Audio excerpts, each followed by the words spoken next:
अस्सलाम वालेकुम स्टूडेंट, मैं हूं Rafiq Abbas Khan. Welcome to Hamesh Gul academy.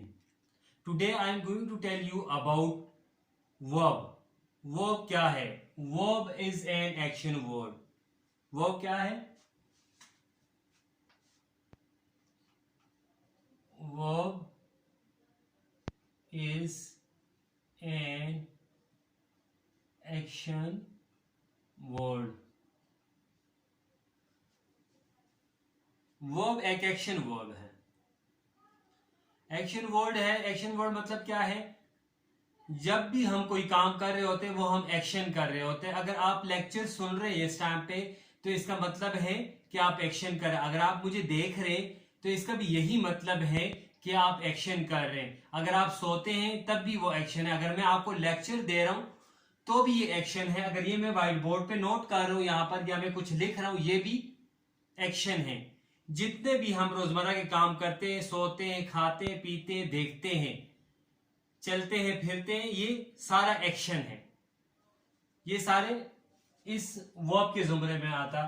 और वर्ब का अगर हम वो करें तो इसकी तारीफ ये है कि verb is an action verb.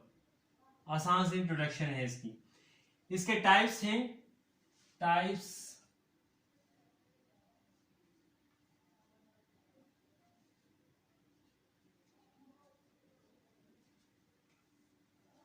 ये इसकी कुछ टाइप्स हैं यहां पर। इसके बारे में बता देता हूं।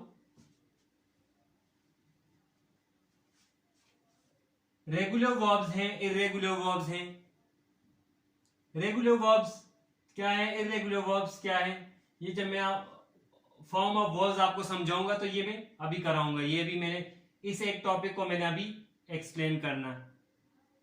और बाकी ये हेल्पिंग वर्ब, हेल्पिंग वर्ब से हमें पता चल जाता है कि किस टाइम की बात हो रही, पास्ट की बात हो रही या प्रेजेंट की बात हो रही या फ्यूचर की होगी। तो इस तरह की अगर जो बात हम करते उसका भी इस वर्ब से, हेल्पिंग वर्ब से हमें पता चल जाता है उसके बारे में। मॉडल वर्ब है। मॉडल वर्ब भी हम यूज करते हैं पोलाइट रिक्वेस्ट के लिए करते हैं। जब हम किसी को नसीहत देते हैं या लेते हैं तब भी हम वो करते हैं, इसको यूज करते हैं। इसके भी काफी सारे यूजेज हैं। ये जब मॉडल वर्ब में पढ़ाऊंगा तब आपको मैं सारे डिटेल में कराऊंगा। ये सारे जितने भी टाइप्स हैं मैं डिटेल में कराने आपको वन बाय वन। लेकिन अभी मैंने सिर्फ आपको ये बताया ताकि पहले से आप लोग तैयारी कर ले। और आप पहले से अगर आप इसको सर्च करते हैं और आप पहले से तैयारी करते हैं फिर दोबारा जब मैं लेक्चर दूंगा तो उस वक्त आप लोग को जरा आसान लगेगा। तो इसलिए मैंने पहले आपको टाइप्स के बारे में बताया कौन कौन से टाइप्स में कराने वाला आपको। तो वह बहुत इंपॉर्टेंट चैप्टर है, ये बहुत इंपॉर्टेंट टॉपिक है, तो इसको समझना बहुत जरूरी है। फिर फाइनाइट है, नॉन फाइनाइट वर्ब्स हैं। ये भी हम जब इसके बारे में ये हम मतलब जो हमारे होते हैं इसके फाइनाइट वर्ब भी कुछ कुछ को अपने उसके टेंस के लिहाज से, टेंस के साथ ना खुद को चेंज कर देते, कुछ नहीं चेंज कर रहे होते। वो जब मैं फाइनाइट और नॉन फाइनाइट कराऊंगा तब भी मैं आपको इसके बारे में बताऊंगा। ट्रांजिटिव है, इंट्रांजिटिव वर्ब है। ट्रांजिटिव वर्ब कुछ होते हैं जो अपने साथ कोई ऑब्जेक्ट लेते हैं। किसी को ऑब्जेक्ट की जरूरत होती, किसी को ऑब्जेक्ट की जरूरत नहीं होती, तो वो भी मैं आपको बताऊंगा ट्रांजिटिव इंट्रांजिटिव के बारे में। ये जब हम पैसिव किसका बनता है, पैसिव किसका नहीं बनता, ये भी इस ट्रांजिटिव इंट्रांजिटिव में कराऊंगा आपको। फिर फ्रेजल वर्ब है हमारे पास, जिसका मतलब, फ्रेजल वर्ब का मतलब एक मतलब नहीं होता। मतलब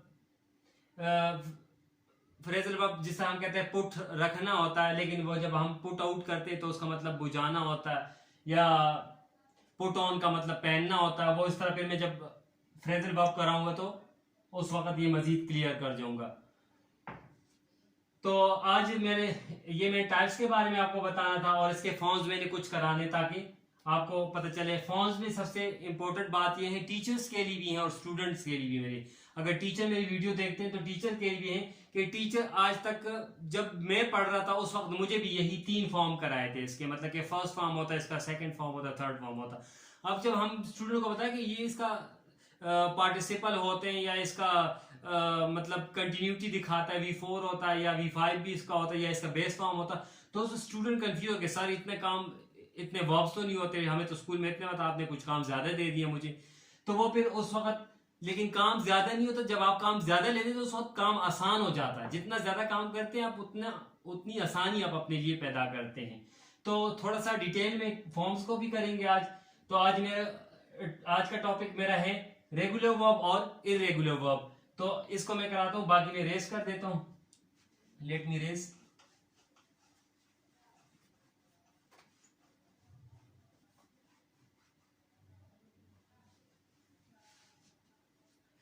तो आज का हमारा है रेगुलर कौन से होते हैं? रेगुलर वो वर्ब होते हैं जिसके आखिर में ईडी आता है। जिसके भी, ये सिंपल है, जिसके आखिर में ईडी आ जाए तो वो रेगुलर है।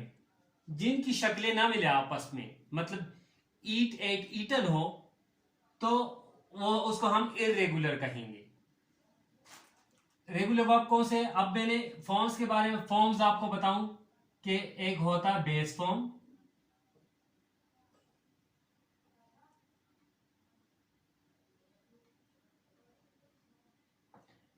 बेस फॉर्म के बाद फिर होता है फर्स्ट फॉर्म,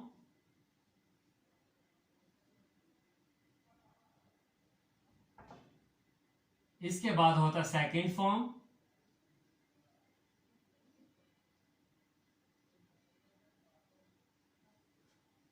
और यहां इसके बाद होता है थर्ड फॉर्म।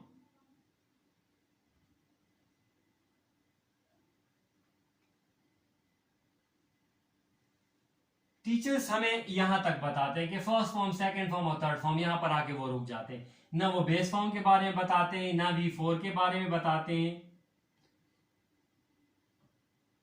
V4 मतलब जो हमारा ING वाला फॉर्म होता है, जो कंटिन्यूटी को शो करता, उसके बारे में टीचर्स अक्सर नहीं बताते। तो मैं टीचर्स के लिए भी यही रिक्वेस्ट है कि आप पढ़ाए या तो फॉर्म वर्क कराए ना, उनको कहें कि भाई जाके जहां पर ट्यूशन पढ़े तो वहां से।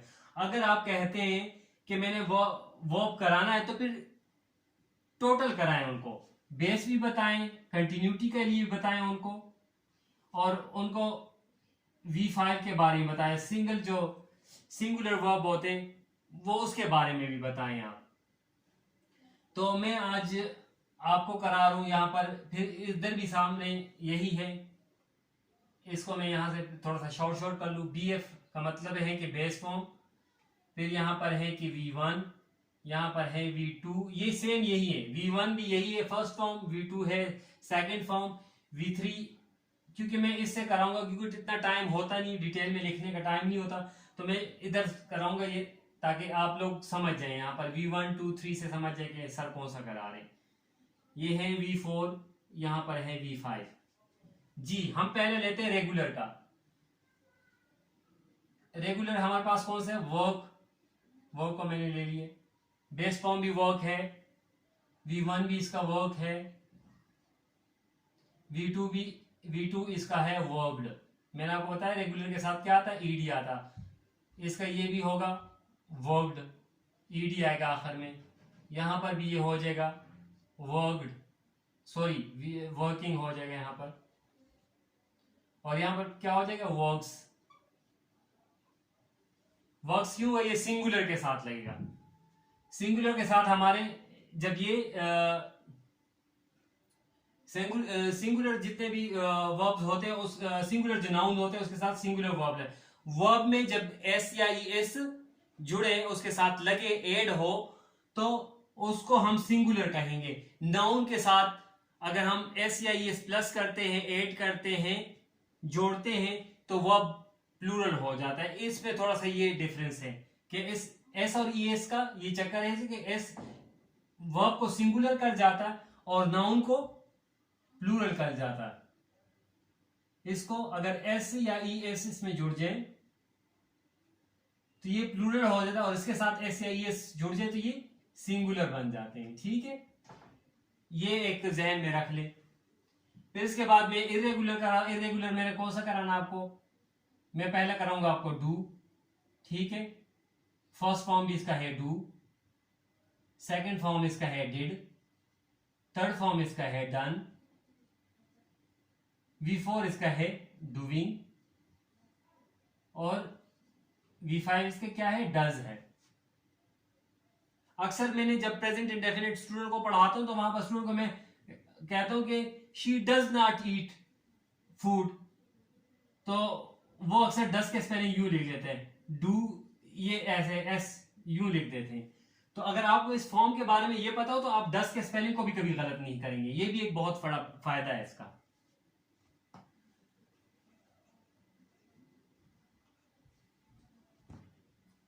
और यहां पर फिर उसके बाद इरेगुलर में मैं बी कर रहा हूं आपको, ये बी थोड़ा सा पेचीदा है, इसको मैं इसलिए इसका मैंने एक करा है, दूसरा इसलिए करा रहा हूं बी, बी थोड़ा सा कंफ्यूज था। और यहाँ पर ये बेस फॉर्म कहां पता चले, क्योंकि बी का जो है बेस फॉर्म वो बिल्कुल अलग है बाकियों से।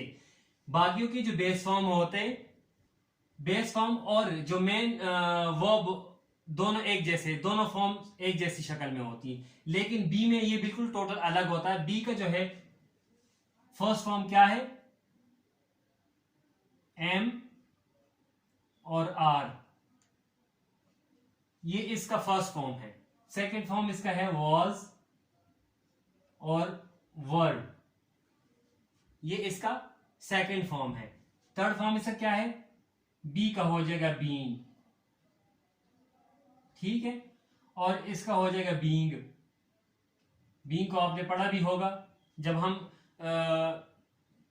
उसको कराते हैं, परफेक्ट कंटिन्यू कराता वहां पर बीइंग लगता है, वो आपने देखा होगा। फिर बाकी बीइंग के भी मैं बाकी बताऊंगा बहुत ज्यादा जब डिटेल में जाएंगे, तो अभी तो स्टार्ट है। और यहां पर ये हो जाएगा इज।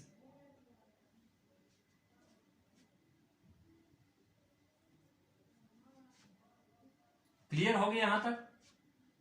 तो यही है कि थोड़ा सा आपको ज्यादा काम लेके वर्ब ज्यादा करा लिए, फॉर्म ज्यादा करा लिए कि फॉर्म ये 6 है, ठीक है, इस समय 6 है टोटल, ये 6 बन जाते हैं।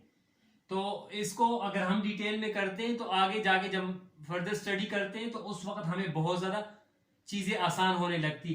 उसकी मेन वजह यही होती कि हमने वो कहते हैं कि सर से पांव तक उसको जाना होता है ना, तो फिर उसको समझने आगे ना फर्दर स्टडी में हमें ना वो डिफिकल्टीज को ये दूर कर देता।